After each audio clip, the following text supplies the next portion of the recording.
Santa is a modernized cultural staple appropriated from old shamanic and druidic traditions of Northern Europe. Coca-Cola famously modernized the mythohistorical figure as an advertising symbol to sell their cocaine-laced sugar drinks. This retelling cemented Santa Claus as the primary pagan idol of Western civilization, bolstering consumerism through the recent ritual of holiday materialism. This cultural update generated a secular icon of the holiday spirit, which requires constant reminders via media that what matters about the holidays isn't the expectations of obtaining gifts, but rather of togetherness and giving, as sponsored by Coca-Cola. This reimagining wasn't only a design change, but primarily a shifting of collective consciousness through a change in collective drug use, from mushrooms to sugar and cocaine.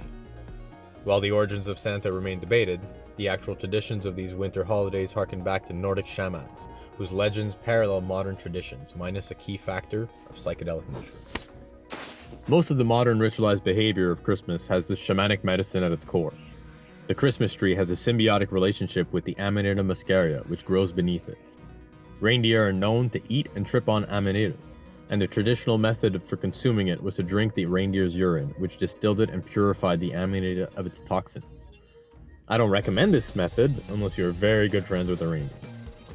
The reindeer at times eat these mushrooms from the stem up, making it appear as though the deer has a big red nose, thus the flying reindeer myth and Rudolph.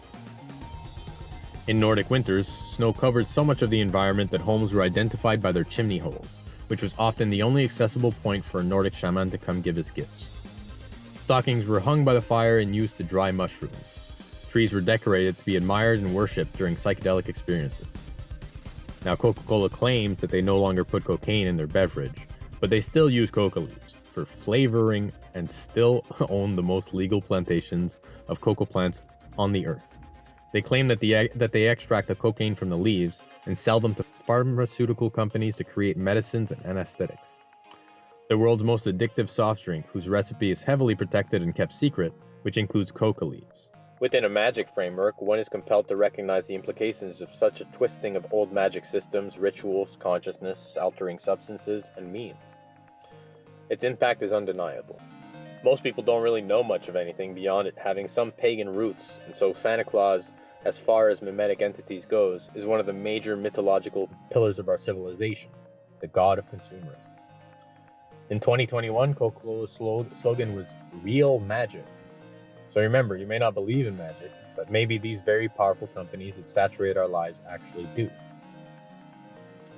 Finally, Santa always has had an obvious unspoken connection to psychedelics via his helper elves, which build incredible machines and toys for him. This harkens back to the elusive DMT elves, which people report experiencing while under the influence of psychedelics in the tryptamine families. Thank you for tuning in. Feel free to like, subscribe, and stay tuned for more episodes coming soon. Have a great one.